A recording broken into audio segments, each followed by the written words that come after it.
All right, welcome back to Motorsport and Scale. This is going to be, what episode are we going to be on? 8, I believe. Model Factory Hiro Porsche 917K 1971 Le Mans winner.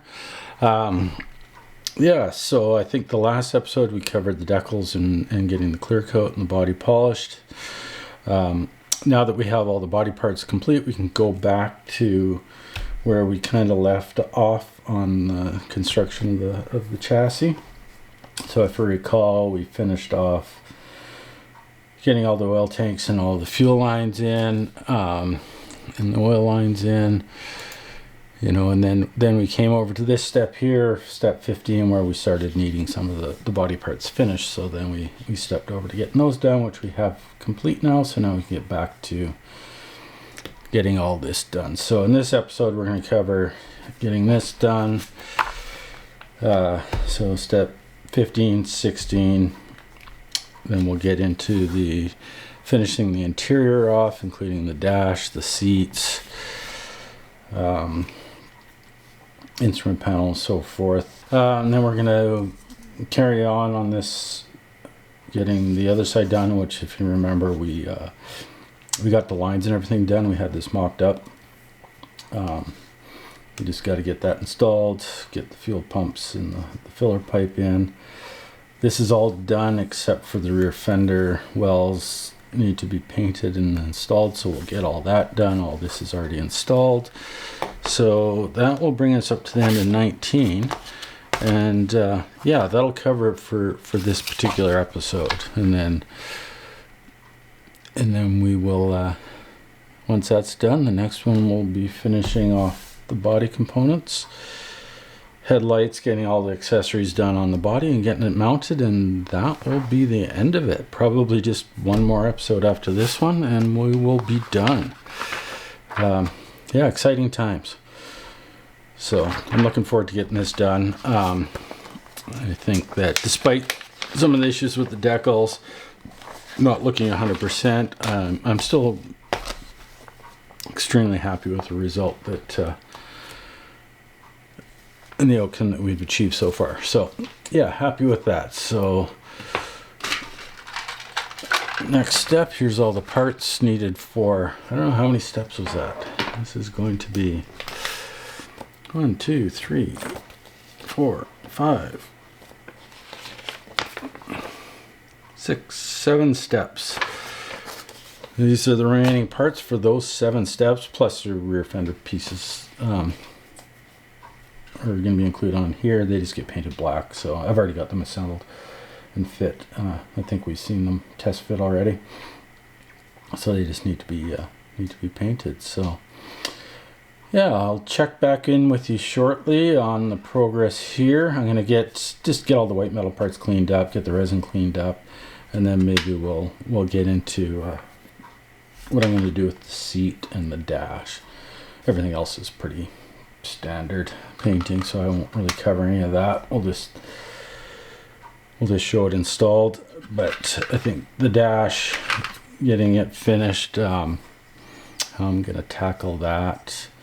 The factory cars had felt material applied on the top of the dash, and it also had it like this is the switch gear. This goes in here like this. This is all our switches, various switches. The ignition is in there. This is actually felt covered as well. So it's going to be a little tricky to tackle that because they molded all the switches on here. So to get that finished with the switches on there, we'll see what we're going to do. I have some top studio toggle switches. I might cut these off and put those on, so we'll see. But we'll cover how I'm going to tackle the felt look on that, and then we'll cover how I'm going to tackle the fabric on the seat.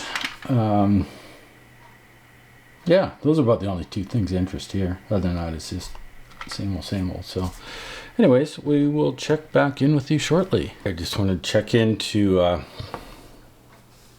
show you how I'm going to do the seat here. The driver's seat. The passenger seat, where the hell did I put it? Here it is. Is just going to be gray to represent, it's just gray plastic, or fiberglass in the car. There's no seat cover on it. This seat was just to satisfy the regulations. It never got used. Obviously no passengers in the vehicle. So the seat's not accurate. It's not what the passenger seat looks like at all. I'm not, I was thinking of cutting this edge off because that's not really representative. It should just be a little tub. You know, I think what he's tried to do here is sort of do it like it's got a seat cover on it. But that's, yeah, again, not the way these cars were. I like to just leave it the way it is. I think it's fine. You know, if I was going for 100% accuracy on this thing, then yeah, that ship's already sailed. There's a lot of things that I just let slide. So this kit's not 100% accurate for the actual car that's being depicted. You know, is it a good, fair representation of a 917? Sure. It is. You know, same with this seat. Like, really, what these were, they were just fiberglass molded seats with a seat cover on it. It had just a bead roll lip just to try to hold the seat cover on, which they didn't hold on very well. You see all the pictures, they're all pulled in and falling off. You know, most of the seat covers I've seen, they're just fabric, probably got a bit of a foam backing. They don't have any of these ribs in them. So, you know, again, this isn't truly accurate. But we'll do the best with what we got. Most of the pictures I've seen actually have this one in raw fiberglass, no paint on it. But you know, just for, I don't know, continuity with the other seat, I'm going to do them both gray, and I'm going to cover this. And now, as you can see, I've got, before I go into that, so I think I talked earlier about experimenting with you know, priming the resin. You know, for most of this build, I've been using the two-part etching primer from Zero Paints, which seems to be working well. It sticks quite well, better than other things I've tried in the past. Like, you know, the Mr. Hobby Primer 1000 is supposed to stick to resin. I've had varying results with that, where sometimes it sticks quite well, other times, you know, it doesn't, and it chips and lifts with tape and whatnot quite easily. The normal Mr. Surfacers, I find that, yeah, they're very hit and miss on whether they stick well to the resin. Often miss. So what I did here is, and I saw this on YouTube, one of the other guys that builds, sort of does a daily vlog of his model Factory Hiro builds. He is using metal primer. I don't know what brand. It's all in Japanese. It's a brand I haven't heard of that he says he uses. I'm not quite sure which one it is. But anyway, sorry, that's upside down for you. This is stuff I've been using on all the metal parts, and it seems to be working quite well. Coming out of a spray can, it hoses on pretty good, but it dries back, like it won't pool. You know, it will pool a bit because you're hosing on, but it dries back to very thin film. He was using this stuff on his resin and then just, you know, normal paint after that. So I thought I'd give it a go, and that's what I've done on the seats and the dash. So I coated it with that metal primer, Tamiya metal primer first. And then just straight from there, I went to my gray, which is, the gray I'm using on this is Tamiya LP15, I believe, which is a medium gray, or neutral gray, I can't remember what it's called. It's Imperial Japanese Navy color. And I added just I think I mixed up, I don't know, 7 mil of paint itself out of the jar, reduced 50% or 100%, so another 7 mil of Mr. Leveling thinner in it. And then I added about 2 drops of black to darken up just a touch. And I sprayed the gray on straight over this primer, so I didn't put another primer on top of it. Just went from the clear primer straight to paint. And then I did some tape tests on this, and it's on there. Tape won't lift it. It's fairly durable. I could probably scratch this if I tried with my fingernail, but my past experience is it would just flake off. It'd be very easy to chip, or it seems to be really good actually. So this might be the way forward with the resin. The epoxy primer, although it works, or I'm assuming it's an epoxy because it doesn't smell like a urethane. And I don't really like using urethane, like 2K products. They're not good for you at all. I highly encourage anybody that uses them to go and do some research on the health effects of it and the exposure limits to it. 3M, I think it's 3M, wrote a white paper about it. And one of their conclusions for overexposure, how you know you're overexposed, is essentially if you ever smell it, you're overexposed. So let that sink in for a sec. And that's at any point. You open the jar and you smell the stuff, you're overexposed to the chemicals. And it has a cumulative effect. It's not good for you. Like when I used to work in the automotive business, the painters, when they're painting 2-part urethane products, they would be using, Scott air packs.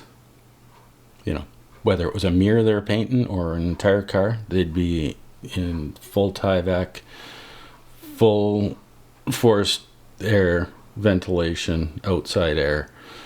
The shit's not good for you. It was probably this is back in the 90s, it was the limiting factor for how long a painter could remain in the trade, was using urethane paint. Because the biggest thing that it does, besides sort of the long-term health effects, but depending on the person, you can develop hypersensitivity to the stuff. So as soon as you are exposed to it, you develop symptoms. It could be respiratory symptoms. It could be allergic reactions, skin reactions. There's many different things that could cause problems with your eyes. And once you develop it, hypersensitivity to the product, that's it. You have that for the rest of your life. CA glue can do the same thing, actually. It's not quite as prevalent with CA, but similar products, right? But yeah, that stuff is nasty, so I try to avoid it at all costs. Anyway, sorry, that was a major digression. So back to the project at hand is this seat. So what I want to do is I want to, this is 12 scale. It's big enough to use representative products or materials for what we're actually portraying. So in this case, this is a seat cover that's going to be cloth. So this is dirty, but I'll have to clean it off. But so what I have here, this is microfiber cloth, glass cleaner material cloth. So I went and made templates out of tape because it would be impossible to do this in one piece and just try to manipulate. The real one wouldn't have been like that. It would have been all sewn together. So we're going to represent that a bit. So anyways, I've cut out the patterns. Apparently this was an Apple one. That'll be the side I glue down. And what I'm going to use for glue is this stuff here. So this is a contact adhesive. It's water-based for thinning, but once you once it's dry, then you need to use, well, it says to use lacquer thinner, I think. No, enamel thinner for cleaning it up. But anyways, this is a contact adhesive. So the way you use this stuff is you apply it to the surface that you're going to stick something to. So in this case, the seat. I'll apply it to the seat. You let it dry for about 10 minutes, and it'll be dry to the touch. And then when you apply your material over it and apply pressure on the material, it will activate and get sticky and stick the thing down. So I did a little bit of experimenting here to see how it worked, and let's see if we can't zoom in a bit.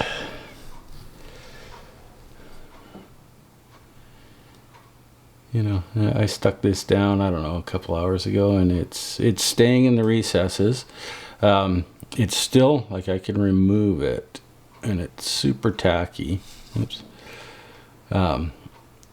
Which is nice, because something that dries hard has the potential to lift, right? So this stuff seems to stay quite tacky. You can peel it back, reposition, and then hopefully over time it'll stay there, you know. Especially like in this case, I just got to make sure, you know, when I wrap it around the edge of this, because it just comes to and wraps over this, like it's just meant to, just like a seat cover, sort of snap around that.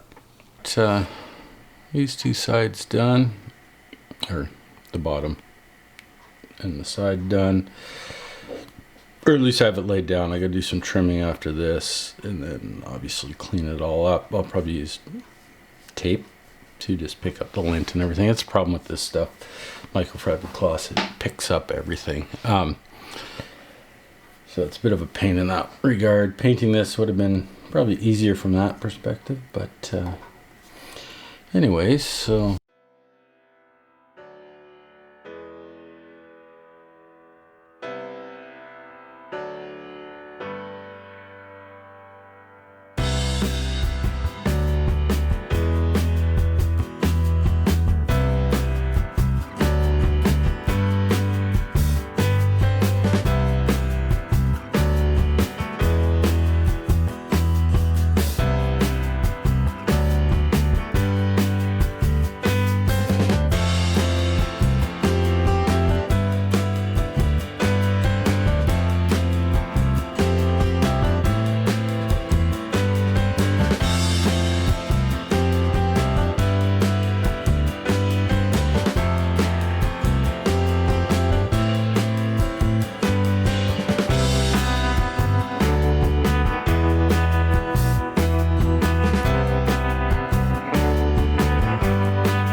that's it. That's our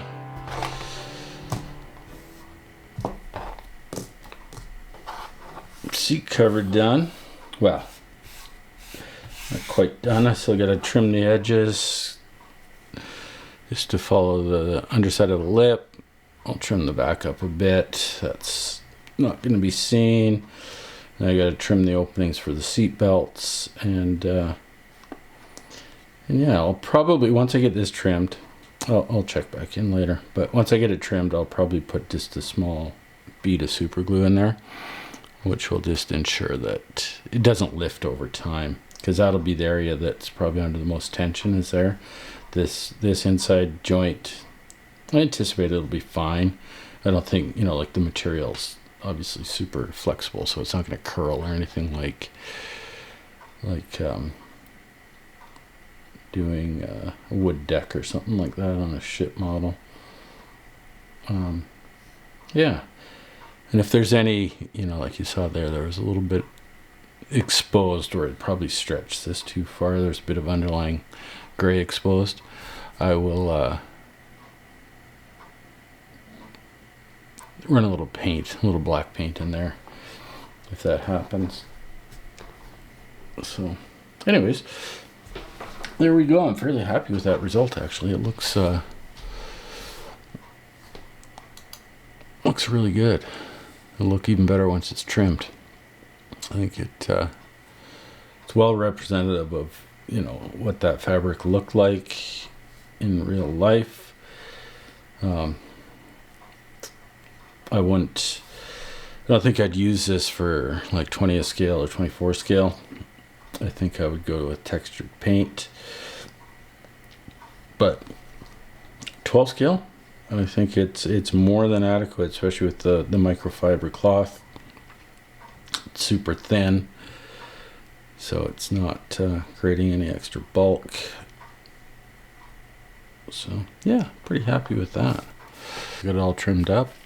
Turned out really good. I ended up, I don't know if we can see here, where I'd overlapped the two pieces, I ended up trimming it so that it's a butt joint, and just working the edges together so it just looks like it's sewn together at those two spots. It looks a lot cleaner than the overlap butt joint. So anyways, next up, obviously, to go with the seat is seat belts. And as we've already talked about, you know, the color callouts are wrong for this. They wanted a red seat with black seat belts, where the car actually has a black seat cover and red seat belts. So of course they give you black ribbon to do the seat belts in. You know, and yeah, man, the ribbon looks okay. The only thing I don't like about ribbon in general, I don't know if we can see it. You might be able to. I'm having a hard time seeing it on my screen. Is the edge of this, you know, because the way the stuff's made, it's obviously rolled over and sewn in so that it, or woven in so the sides don't fray, so that it maintains its shape. That's not terribly realistic for the way a seatbelt material looks, so I don't like that. So, you know, it's not bad on the black, actually. It's not too apparent if you look at, oh, I don't know if I can zoom in close enough on this red. You can see it here. You know, this is a bit bigger ribbon, obviously, so you can see. Sorry, I'm using the mouse. Of course, you can't see that. You know, you can see that edge, which is considerably different. What I want is the whole belt to be more or less a pattern that's in the middle of this ribbon. So this is another new to me technique. I picked up watching another YouTube channel, another Japanese modeler. I can't remember the name. I think this was Night Rod Room channel. He demonstrated this technique for making a seatbelt. So we're going to give it a go. So for this, what we're going to do, because as you know, if we tried to slice the middle out of this, it would just fray and fall apart. So that's not good. So I got some water here. I've got some PVA, crystal clear PVA, same stuff. So I'm going to dilute it, paint it on here, let it soak in, stiffen up the material, and then we can cut it without it fraying and falling apart. That's the theory, at least. Let's test that theory out, shall we? So I don't know if I'll leave. I might as well leave the camera rolling.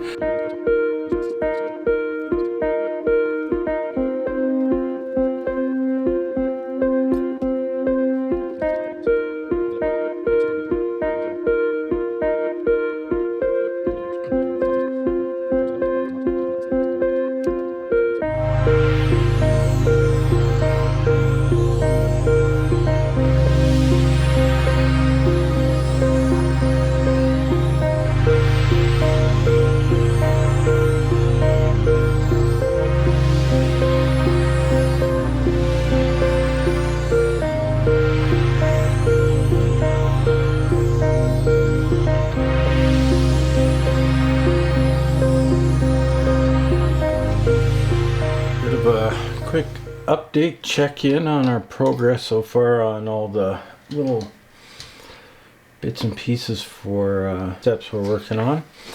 Sorry I got sidetracked and I didn't film. I think the last clip we saw was preparing the ribbon for the seat belts, and as you can see here, they're all done. Obviously, once I get it in the car and get these attached, I'm going to position these and probably tack them down a little bit. There we go.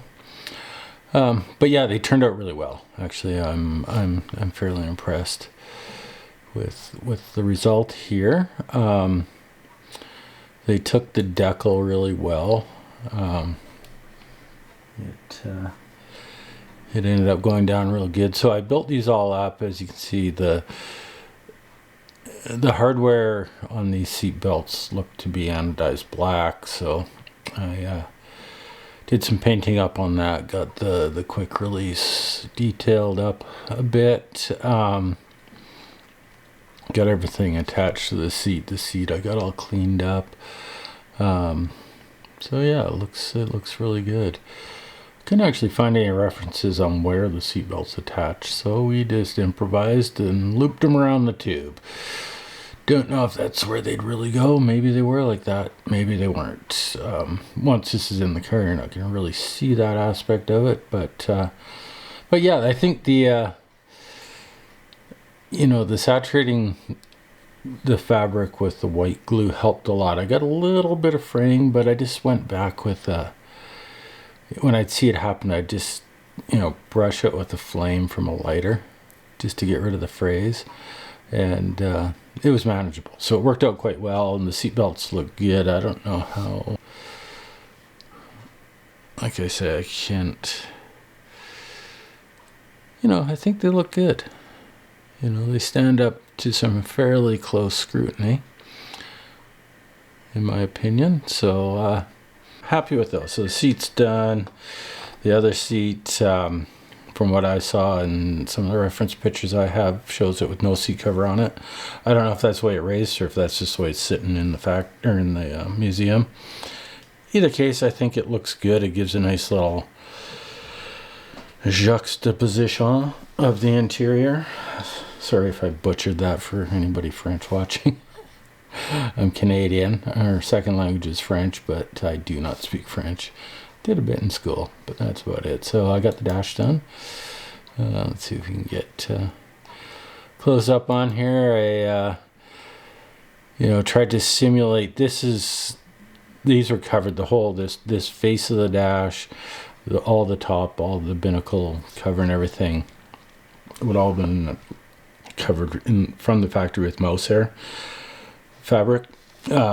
So I tried to texture that. I used Zero Paint's textured paint, which I gotta find a better way. I hate that stuff. I don't know. I had actually bought a new bottle of it that was a charcoal color, which the color was really good, but God, I tried spraying that stuff and it clogged my a 0.5 mil single action gravity feed airbrush. It clogged it in the first time I tried to spray anything. I think I got one spurt of paint out of it and it clogged. And it like it was clogged. It would not, you couldn't back flush it and unclog it. It was horrible shit. So I dumped it out and there was, not a word of lie, 3 mil of solid material in the bottom of the cup. So I don't know. And I shook and stirred the crap out of that stuff. So it went straight into the garbage. So there was $10 down the drain. So anyways, this is an older bottle of black that I used, which I've had better success. It's still really finicky to spray. And it works okay and it gives a pretty good texture. It's hard to get it super consistent though. So I got to find a better way of doing texture. But anyways, that's what I've done here on everything. You can see up in the instruments, they turned out really nice. I don't know. I don't think I covered any of this on video, and I'm sorry about that. But Model Factory Hiro, so the instrument cluster there with the 3 gauges is a cast metal part. And then with decals for the gauge faces.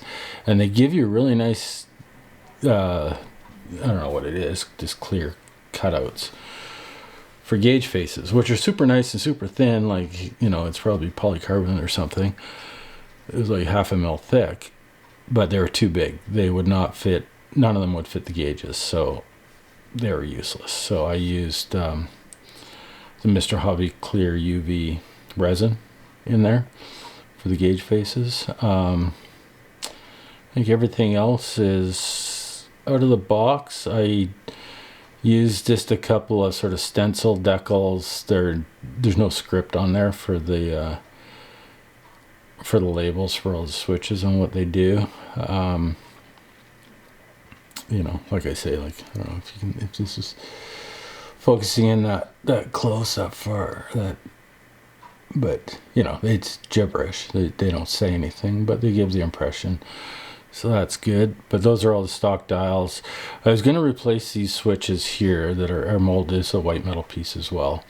I was going to replace those with some Top Studio toggle switches, but then good thing I looked at my reference switches, and these are actually push-pull switches with like a Bakelite knob on it, like a sort of a glossy black Bakelite knob. So these are actually probably the best representation of what's actually there. So I left them. And they give you, I don't know if you can see it there, this is the ignition key, which any Porsche buffs out there know that was sort of like one of the things about the 917. It was all about weight savings. So that's a factory like Porsche key, and the engineers drilled it out to lighten the key. Again, one of another quirky rules of Le Mans, or the sport prototype class, needed a keyed ignition switch. That was one of the rules. So it's other bits and bobs. This is the cover for the fuel tank. These are the side sills. Again, did I cover this? I don't know if I did. So earlier 911s had a fuel fill port up in the front fender, and it went down, and they needed a hump here to accommodate the tube.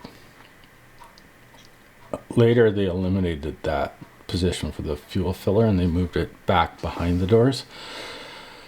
And then on some cars, they left this piece. This is the door sill.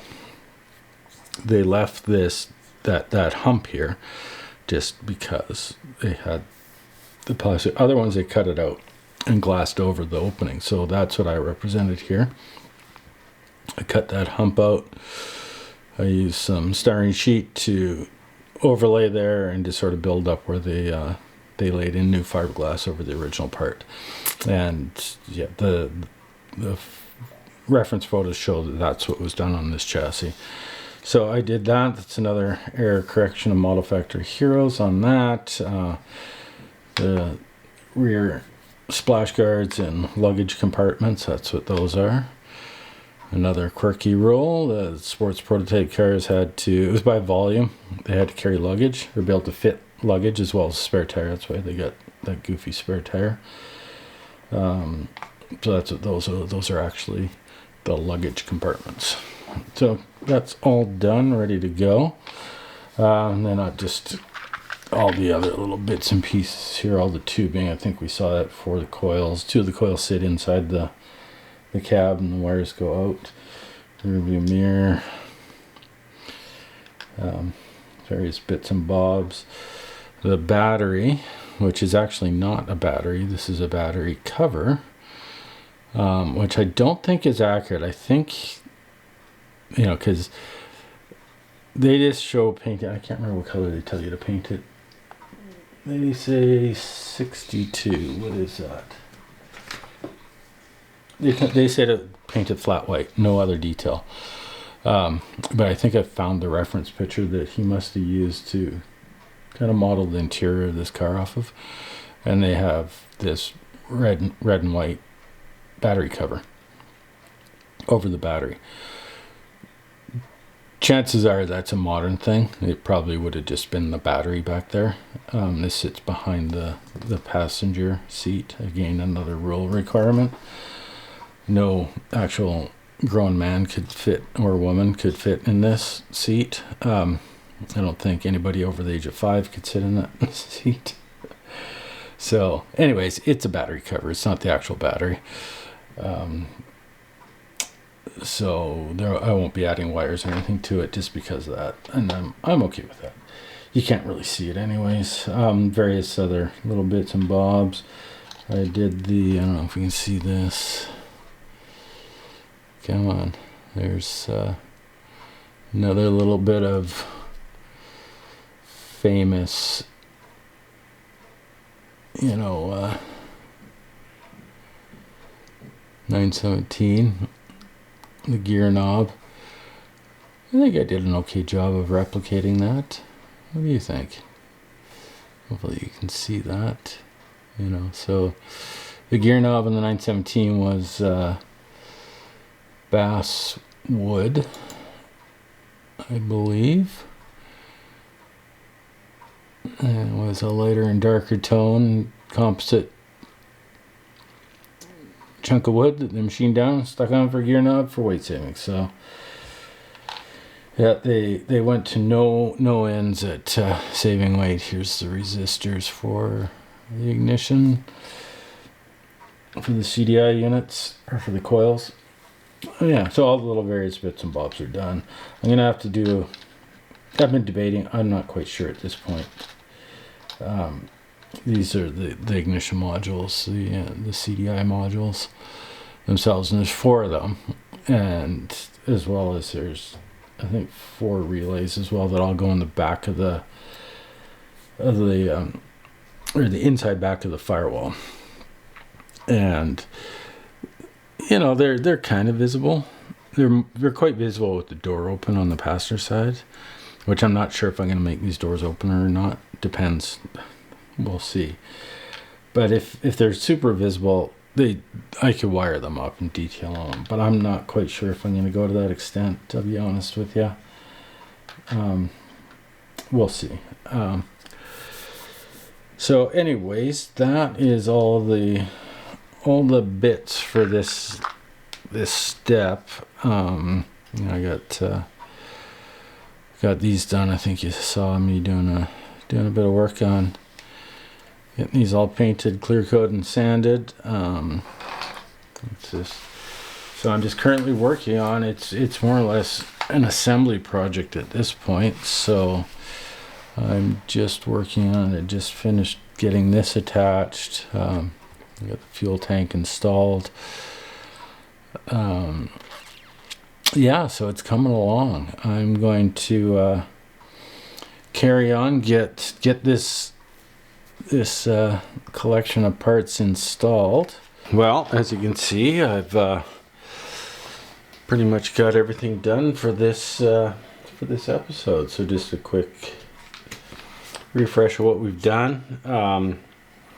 Yeah, we've basically finished off the interior.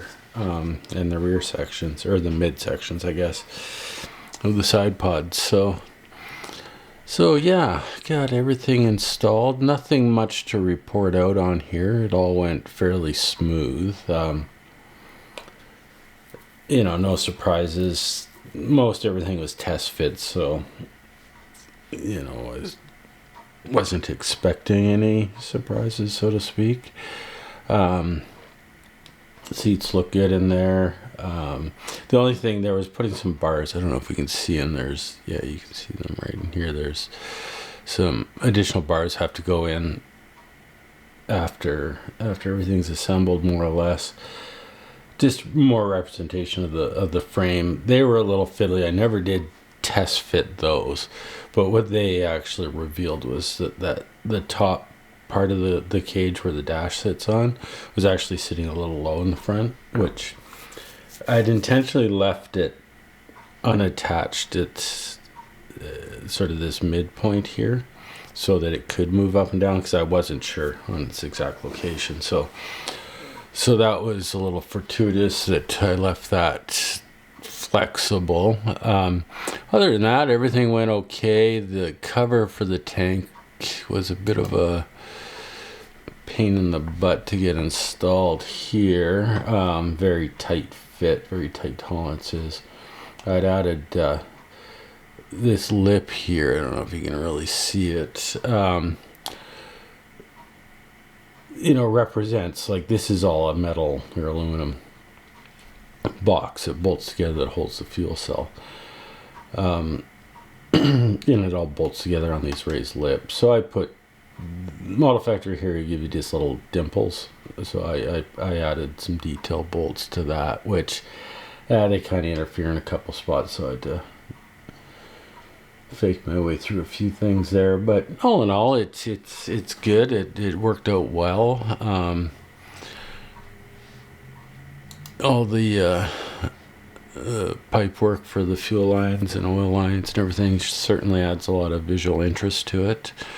I'm still not, as you can see now, like the yellow is, you're not seeing much of it all when everything's in there. Not seeing much of anything, like, the battery sitting down behind the seat here. You can barely see it. The coils are installed down here. These are the wires. They go through holes in the firewall to this distributor here. Yeah, so you can kind of see one. You'll sort of see this one looking the angle I'm looking at it this way. You can kind of just see it right there. That's the top of it. So yeah, everything more or less disappears. The dash is all going to blend in. So nothing to get too overboard about. Got the shifter installed. I don't know. I like the shifter. I think it's visually interesting. So that'll be peeking out of there. It'll be a nice little something for somebody to discover that's looking at this. Yeah, other than that, I got nothing much else to say about it. I'm not going to say it went together flawlessly. It certainly didn't. There's still some fit issues. It's hard to get everything, in a test fit scenario, to get everything perfect. So a little bit of tweaking here and there. This one doesn't quite fit in here. Flush. I don't know. I was thinking of trying to glue it and suck it in, but I don't know. I think the joint would fail over time, so I'm reluctant to do that. Like, it looks fine. Like, it's a separate piece on the real car. It's not unreasonable. So yeah, there's that. So that pretty much brings us to the end of this episode. Next episode we'll get into, which will be probably be the last one. The next episode is going to cover, there's a bit of detailing on the inside of the front of the body, on the back of the firewall here. You can see there's a bunch of holes for stuff in there. So, and then all the windows and everything. What I'll probably do, and we'll get into this in the next episode, but yeah, I've got a strategy about how I'm gonna sort of finish this part of it off. But that's it. Once that's finished and installed, it is pretty much, done. It's, we'll be detailing the headlights, get the glass in it, get the tires mounted. I have them done. I don't know if I've showed those, but they're actually all done. So they're just a matter of getting them installed. That's come loose. I just noticed that. I'm gonna have to fix that. So I'll have to get them. So that'll be the final episode. Will be just sort of the final finishing details and getting it wrapped up. So I hope. I know I didn't show much in terms of building or working on this at all. It was all pretty straightforward. There's really nothing much to see, unless give me your feedback. If you want to see me actually just building, I can turn the camera on and let it roll, if that's what everybody wants.